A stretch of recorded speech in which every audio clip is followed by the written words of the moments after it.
Hey guys, welcome back to Andy's Dinosaur Reviews, and boy do we have an interesting review for you guys today, because there are some brand new Takara Tomy Arts Jurassic World figures out, and as you can see, they all have narcolepsy, because all of them are asleep, which is just so strange, but also very unique when, you are living in a world that is completely flooded with Jurassic Park and Jurassic World figures over the last few years. We have had more than we've ever had before releasing.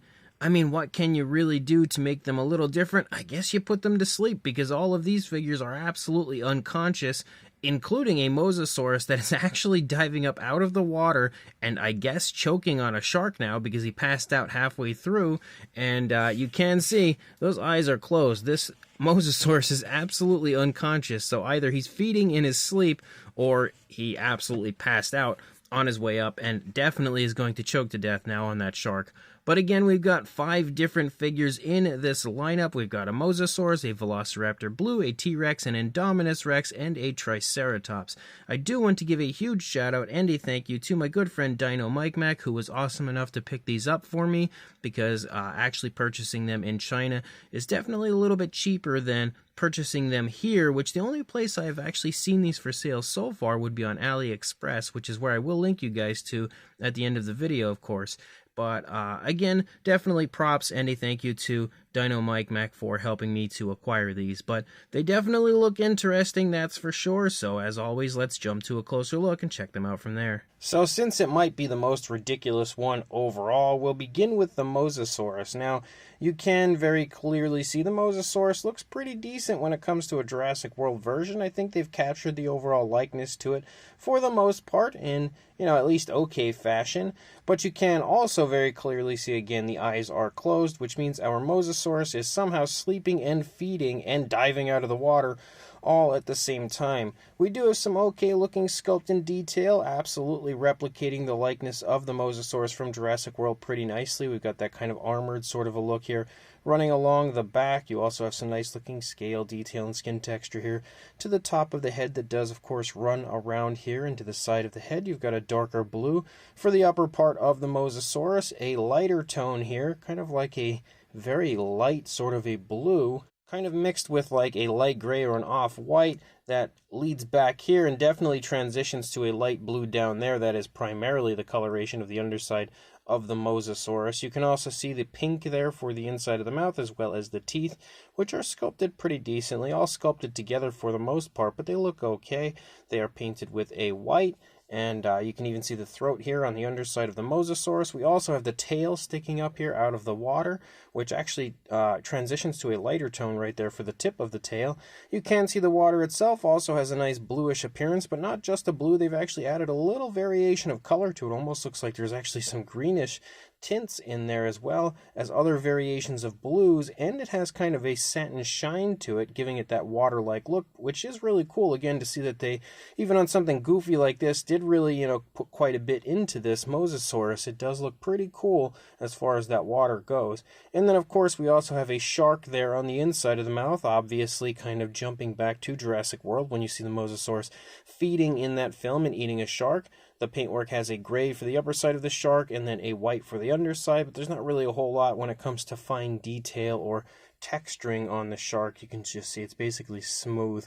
And then we also have a rock over here to the side, which isn't the most impressive rock in the world, but it looks okay. Again, it's also painted with a gray.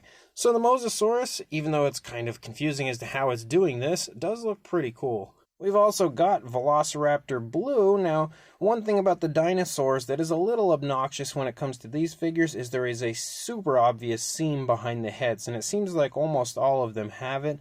But again, it's definitely very obvious on Blue. You can see that we do actually have the blue stripe for Blue that leads down, as well as the outline of the, that white coloration. But the white is really thick up here on the top of the head. They've kind of replicated the stripe here of Velociraptor Blue, but not in any sort of a very impressive fashion. They have given it a nice light gray with some darker grays kind of, shading here within, which looks okay. It's obviously not meant to be the most accurate Velociraptor Velociraptor Blue that we've ever seen. Definitely a little bit stylized, as all of these figures mostly are. You can see the teeth are sculpted out and painted, which is pretty impressive considering how small those teeth are, that they are painted pretty decently. You can also see the nostrils. Velociraptor Blue almost looks like she was scratching her face and fell asleep that way, or maybe she's just kind of drowsy and is in the process of scratching her face. It almost looks like that's what's going on there. But as you lead down through the course of the figure, the texturing looks okay. It's nothing overly amazing or highly detailed, but it does look pretty decent for what it is. We also have, again, nicely sculpted feet, nice scoots down the toes, and you can see the nails are painted with a light gray. The blue stripe does run all the way out into the tail. You can see a nice curve to the tail, as well as a kind of a bend in the neck, and a curve, of course, to the neck with the head kind of leading over there toward the foot. You can also see the hands are kind of held into the stomach, and they are also, again, painted as far as the nails go, and even the dew claws are actually painted, which is pretty impressive considering the positioning of this figure. You wouldn't expect that, but the dew claws are actually painted. So overall, Velociraptor Blue, even though it's not the greatest blue we've ever seen, is pretty cool, and definitely, again, a lot of paintwork added to it for what it is. We've also got the Triceratops, which might be the best one out of all of them. It's definitely the only one where you don't see a super obvious seam when you lead back from the head. That is a dinosaur, of course. We're not talking about the Mosasaurus. And it also has some nice looking paintwork. The Triceratops somehow is sitting up on its butt here, sleeping, which isn't exactly the type of position I would expect to see a Triceratops sleeping in. But you can see again that we even have, where the eyes are closed, a nice black streak right there to kind of give us a little bit of coloration in that spot. You can see the beak is painted with a gray. The horns are also painted with a gray, and all of the spikes leading around the frill are also painted with a gray. And then when it comes to the actual face of the Triceratops, the skin texture looks pretty decent. I think it's a little better than even Velociraptor Blue, and there's quite a bit of variation of color, really subtle differences in the green as you move through the face. We have a light green for the body primarily, but you can see a darker green that's been sporadically added and also really subtle when it comes to the application of that coloration. You can actually also see the nostrils have been defined with a darker tone. But then as you lead down, you can see all of the legs are kind of held up here, like the front legs are kind of resting on the belly of the Triceratops, and then of course it's sitting on its butt, so the rear legs are kind of sitting out, but all of the nails are actually painted on the feet, which is pretty impressive as well. Again, they definitely do a great job when it comes to the paintwork on these figures for what they are. You can see more of the darker variations of greens showing up, especially running here along the course of the leg. You can see the muscle definition and everything. Of course, a nice short tail with a nice turn to it. You can kind of see like a scoot-like appearance running down the spinal column.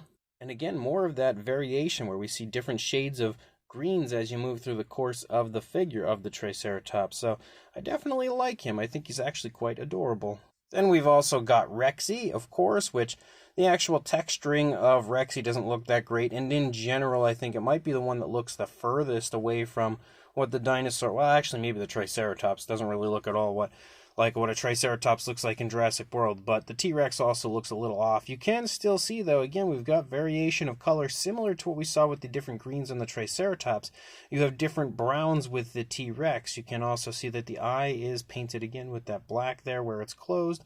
The nostrils are also highlighted with a darker tone. Maybe not perfectly because it looks like one nostril is a little bit bigger than the other one. The teeth, though, are also painted, and again, considering how small they are, they're decently painted. They are actually pretty impressive. I will say you can see more variation of the brown on this side, though, compared to what you see over here on the other side. There's not really much going on when it comes to the browns over here. Obviously, the T-Rex is sitting in the same position as the Triceratops, where it's just kind of sitting on its butt, and it's also got its head leaning toward its right, almost looking like it's just sort of dozing off at this point in time. You can see some wrinkling to the skin here in the neck. Again, more variation of brown. He looks really, really chubby for some reason. Maybe it's just the baby version of Rexy, I'm not sure.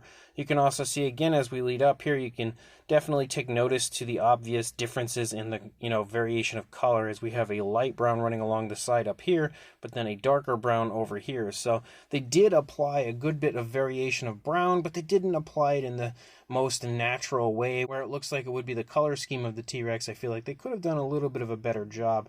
Almost looks like we have like some scars and stuff over here, which is something you do see on Rexy quite often, but I wouldn't expect to see it on this if it is in fact a baby. Again, just like with the others, you can see the nails are painted out. We have a nice black For the nails, even the nails of the fingers are also painted. Again, just like with the Triceratops, the hands are resting on the stomach. You can see the dew claws are painted out as well. And then we have a nice curve in the tail. This time the tail curves the opposite direction as to what we had seen with the Triceratops. So the T-Rex is, even though, again, it's not the greatest Jurassic World T-Rex in the world, it is pretty adorable if we're looking at it as being a sleeping baby version of a T-Rex. Though, again, I wouldn't expect a baby T-Rex to sleep in that sort of a position. And the final one would be the Indominus. Now, the Indominus is almost a mirror image, I would say, of the T-Rex when it comes to the positioning, because if you bring up the T-Rex, they're almost sitting in the same position, where they both have the head leaning to the right, and they're both sort of, got their arms resting on their stomach. They are different as far as the positioning and everything, but for the most part, they look kind of similar to the way that they appear when it comes to their positioning. But the Indominus does look pretty cool when it comes to the actual sculpt. Definitely has a decent appearance to it. The head sculpt has some okay fine detail, but nothing overly impressive, though I wouldn't expect that really on a figure like this. You can see, though, that they've kind of captured the general likeness of what I might expect a baby Indominus Rex to look like. We have variations of grays on the face of this one as well. You can see lighter variations and darker variations of grays kind of transitioning back and forth as you move through. The eye also has a little paintwork to it. Same deal with the nostrils like we've seen on the others. The teeth are all painted as well. Again, considering how small these are, it's pretty impressive. You also have that sort of scoot-like armored kind of a look moving through the course of the Indominus. The seam, again, in the neck is pretty obvious, but not as obvious as some of the others. Like when you look at it from over here, it actually looks okay. As you move down, again, you definitely have that very scoot-like, ridge-like appearance to the back of the Indominus, which looks pretty cool. Lots of dark grays on this one, more so than lighter grays like I would have expected, but it still looks okay. You've got the tail curved in the opposite direction as to what we had seen on the T-Rex. You can also see the nails on the feet are painted. Again, the nails on the hands are also painted, and even the undersides to the feet are actually pretty nicely done when it comes to the sculpting and detailing aspect. So definitely another really cool one. Again, like I said, very unique, very different. Obviously not going to be everyone's cup of tea, but personally I think they're pretty fun. Now, they are all different sizes. You can see very clearly every figure is a different size compared to the other. The Indominus and the Mosasaurus look to be the largest. The smallest would definitely be Velociraptor Blue. As far as a size goes, like for a height, and it's hard to really get a good measurement on the height considering the positioning, you were looking at right around 2 inches or 5 centimeters for the Indominus. For the Mosasaurus, about 2¼ inches or 5½ centimeters, thanks to that shark sticking out of the mouth. The Velociraptor Blue is not even at 1¼ inch. It's like a little over 1 inch or just under 3 centimeters. So definitely really small when it comes to that one. But as far as a size comparison goes, there is Mr. Papo T-Rex, the Attack Pack Colovosaurus, Robert Muldoon, and the Collect A Human Being next to our sleeping Takara Tomy Arts Jurassic World figures. And you can see they are not very large, pretty much where you would expect them to be. And honestly, I don't think we need too many comparisons this time around, because it just feel like it doesn't really make much sense. We can very much so see that they are very small, so I don't think that there's really anything that's going to compare well with them. Just in case you did want to see one comparison, though, with your average Takara Tomy figure, here is the Jurassic World Amargasaurus next to these Takara Tomy Arts, again, sleeping dinos. Just to give you one idea of a size next to your standard Takara Tomy figure, you can see that they are, a good bit smaller for the most part. So these Takara Tomy Arts sleeping Jurassic World figures are pretty fun. Again, they're not amazing. They're definitely not going to be, in my opinion, anything that people are going to be running out to try to find right away, that they're absolutely going to be obsessing over, but they're cute and they're different, so I think that's what makes them appealing to me. The sculpts, even though they do replicate the dinosaurs and the Mosasaurus that they're meant to represent, I think they look okay. They get the basic gist of the, animals, but in an exaggerated, obviously different sort of a look. if that makes any sense, but I think they have captured the likeness. Like, when you look at it, you can very clearly see, okay, that's Velociraptor Blue, that's the Indominus, but they obviously didn't go and create them perfectly to the point where they would look absolutely as highly detailed and accurate as possible. So obviously a bit of a stylized look to these. They also have some okay looking paint apps, and again, considering what they are, I think the paint apps are actually pretty good. They've added variation of color for the most part to each and every one of them, and, you know, painted out all the nails, the teeth, even the areas of the eyes that are closed. Like, there's definitely a good bit of paintwork added to these, which I think makes them pretty impressive. Although a lot of the time when it comes to Takara Tomy figures like this, they usually get some decent paint apps to them. There's no articulation, no real playability to them at all, and some of them have some pretty ugly seams to them, but overall, I would say that they're definitely fun figures, and again, if you want to have some dinosaurs sleeping in your Jurassic Park or Jurassic World, I would recommend grabbing these. So I will include a link in the description to the listing that I had seen on AliExpress where you can purchase these if you would like to, so make sure you check that link, grab yourself some of these unconscious Jurassic World figures, and also like, comment, and subscribe, and I will see you in the next review. Thanks for watching.